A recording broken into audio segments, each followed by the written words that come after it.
Assalamualaikum warahmatullahi wabarakatuh.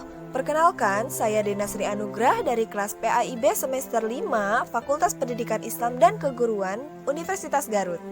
Di video kali ini, saya bersama dua teman saya akan menjelaskan mengenai transaksi ekonomi di dalam Islam atau biasa disebut dengan muamalah. Next, ada dua teman saya lagi yang kocak-kocak mau perkenalan. Cekidot. Jeleng, wow. Halo, oh ini kameranya. Assalamualaikum teman-teman. Perkenalkan, nama saya Krisandi Agis. Sebentar. Boy, berubah. Ya, ini hobi saya. Berburu nyamuk. Bukan. Tapi bulu tangkis. Ya, sekian. Terima kasih. Duar. Halo guys. Halo. Assalamualaikum. Izin perkenalan, nama saya Akmal Fauzan Muhammadi. Saya merupakan mahasiswa dari Prodi PAI semester 5. Sebentar. Nah, ini dia hobi saya, pamer baju. Oh, tentu bukan. Hobi saya adalah semua hal yang berhubungan dengan sepak bola. Terima kasih. Konsep dasar ekonomi Islam. Tahukah kalian apakah ekonomi Islam itu? Ekonomi Islam adalah suatu ilmu yang berupaya memandang, menganalisis, dan menyelesaikan permasalahan ekonomi dengan cara-cara Islami, yaitu berlandaskan aturan Al-Quran dan As-Sunnah. Aturan Islam dalam transaksi ekonomi diantaranya: yang pertama, tidak boleh menggunakan cara-cara yang batil atau bertentangan dengan syariat. Yang kedua, tidak melakukan riba. Yang ketiga, tidak zalim atau tidak boleh ada pihak yang dirugikan. Yang keempat, tidak mempermainkan takaran, timbangan ataupun kualitas. Yang kelima, tidak ada unsur spekulasi ataupun judi. Dan yang keenam, tidak bertransaksi jual beli barang yang haram. Kegiatan jual beli. Tahukah kamu apa itu jual beli? Nampaknya menarik untuk kita cari tahu. Teman-teman, sering kan memakan sayuran ataupun buah-buahan. Namun, apakah teman-teman tahu di mana itu berasal? Ya, tentunya di kebun. Para petani menanam sayur-sayuran maupun buah-buahan dengan kerja keras supaya agar menjadikan sayur-sayuran dan buah-buahannya segar. Namun, untuk mendapatkannya kita harus melewati yang namanya jual beli, artinya membeli dari pedagang.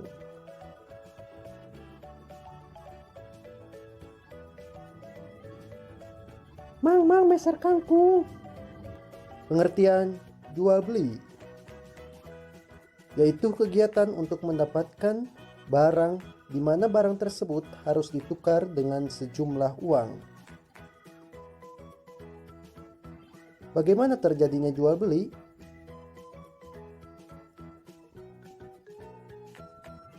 Yang pertama, syarat-syarat jual beli. Jeruk sekilo 10.000 meser. Alhamdulillah ngalarisan ya Allah. Ya, syarat-syarat jual beli yaitu adanya penjual, pembeli barang dan juga uang. Selanjutnya yang kedua yaitu hukum yang baik dalam berniaga. Sesuai dengan Quran Surat An-Nisa ayat 29. Yang artinya, hai orang-orang beriman, janganlah kamu saling memakan harta sesamamu dengan jalan yang batil, kecuali dengan jalan perniagaan yang berlaku dengan suka sama suka di antara kamu. Dalam menjalankan perniagaan atau jual beli dan usaha apapun, pegang teguh prinsip muamalah. Selanjutnya di dalam perniagaan atau transaksi harus saling ridho. Ya, artinya tidak menimbulkan unsur mudorot ataupun tidak boleh ada kecurangan atau menipu. Untuk terhindar dari itu, yang pertama, jauhi gharor dalam jual beli, di mana tidak ada kejelasan dalam jual beli, keraguan, ketidakrelaan dalam jual beli, serta aliran harta kita yang diniagakan harus berlandaskan saling percaya, ridho satu sama lain, biar barokah. Di mana bisa melakukan jual beli? Ya, di lingkungan rumah pun bisa.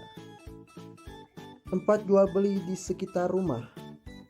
Ada pasar, swalayan, toko, ataupun warung. Contoh kegiatan jual beli. Nyuci sendiri. Santi, tolong belikan sabun cuci ya. Baik, Ibu. Manggala sabun. Mangga ya, Neng. Berikut ilustrasi kegiatan jual beli.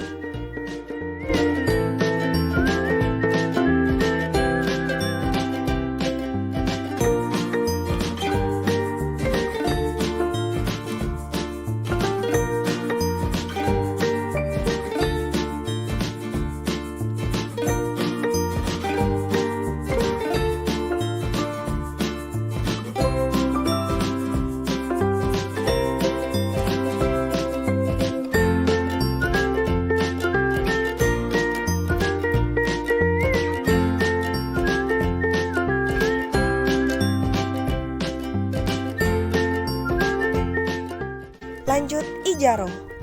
Hai teman-teman, di sini saya akan menjelaskan kepada kalian tentang ijarah. Ijarah adalah akad pemindahan hak guna manfaat suatu barang atau jasa dalam waktu tertentu dengan adanya pembayaran upah atau ujrah. Apa saja rukun dan syarat ijarah? Yang pertama, pelaku. Ada pemilik, ada penyewa. Yang kedua, sigot ijab qabul. Ketiga, ujrah, upah atau harga sewa. Keempat, barang yang disewakan.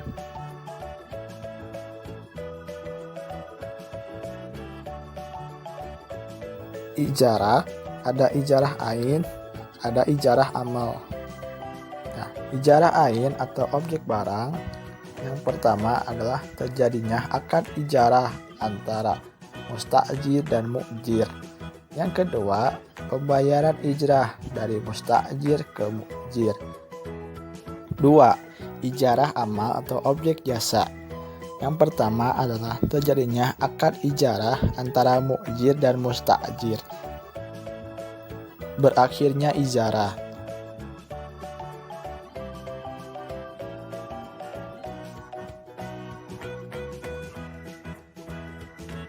Yang ketiga, kita bahas mengenai syirkah. Syirkah adalah kesepakatan dua pihak atau lebih untuk melakukan usaha bersama. Kedua pihak ini bisa perseorangan, badan hukum, atau perusahaan. Syirkah hukumnya adalah mubah atau jaiz.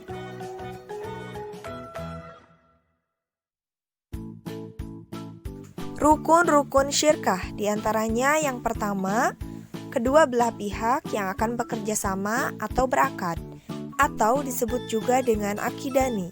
Kemudian yang kedua, objek akad yang mencakup pekerjaan ataupun modal.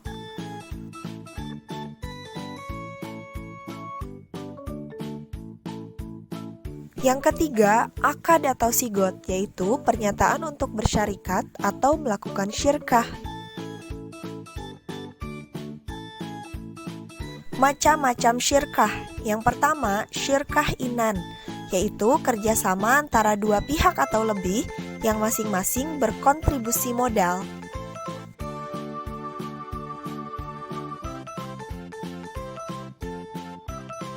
Contohnya, Pak Andi dan Pak Budi bersepakat menyatukan modal untuk mendirikan toko komputer. Yang kedua, syirkah abdan, yaitu kerjasama dua pihak atau lebih yang masing-masing hanya berkontribusi kerja tapi tidak berkontribusi modal. Contohnya kerjasama antar nelayan untuk mendapatkan ikan. Yang ketiga, syirkah wujuh, yaitu kerjasama karena didasarkan kedudukan, ketokohan, keahlian, atau rasa saling percaya mereka di masyarakat. Contohnya adalah Pak Andi dan Pak Budi ingin bekerja sama dengan Pak Catur karena Pak Catur adalah orang yang ahli dalam komputer. Yang keempat, syirkah muwafadah. Artinya kerjasama yang pelaksanaannya menggabungkan beberapa atau semua jenis syirkah. Yang kelima, mudharabah, yaitu kerjasama di mana yang satu menyediakan modal dan yang lainnya menjadi pengelola. Contohnya, Pak Dedi yang memiliki modal ingin memodali Pak Eko untuk membuka usaha penggilingan daging, yang nantinya keuntungannya dibagi sesuai dengan kesepakatan. Yang keenam, musakoh, yaitu kerjasama antara pemilik kebun dengan pemelihara kebun, dengan perjanjian bagi hasil menurut kesepakatan bersama. Kalau benih yang ditanam disediakan oleh pemilik tanah, maka disebut dengan muzaroah. Tapi kalau benih yang ditanam disediakan oleh penggarap, maka disebut dengan mukhobaroh. Selanjutnya tentang utang piutang. Pahami ini dulu. Utang piutang adalah menyerahkan harta benda kepada seseorang yang akan dikembalikan pada waktu yang akan datang. Dalam utang piutang, itu tidak mengubah keadaan harta tersebut, baik kualitas maupun dari segi jumlahnya. Prinsip dari utang piutang ini adalah tolong-menolong. Allah Subhanahu wa Ta'ala menyarankan agar dilakukan pencatatan terhadap aktivitas utang piutang yang dilakukan. Saat membayar utang, jika si peminjam memberikan kelebihan, maka itu halal bagi yang meminjami. Namun, jika kelebihan pembayaran itu dibicarakan sebelumnya, atau bahkan menjadi syarat dari yang mengutangi, maka itu termasuk perbuatan riba.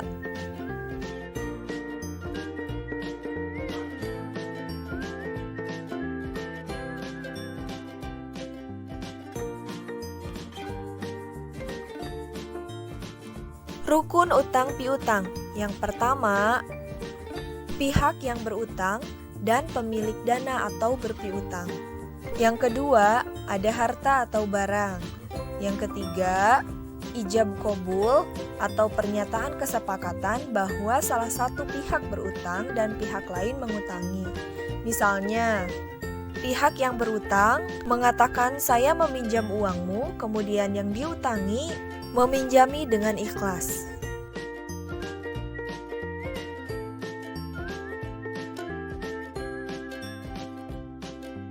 Sekian materi mengenai transaksi ekonomi dalam Islam, semoga bermanfaat. Wassalamualaikum warahmatullahi wabarakatuh. Kami sukai si Titi Puspa. Terima kasih dan sampai jumpa.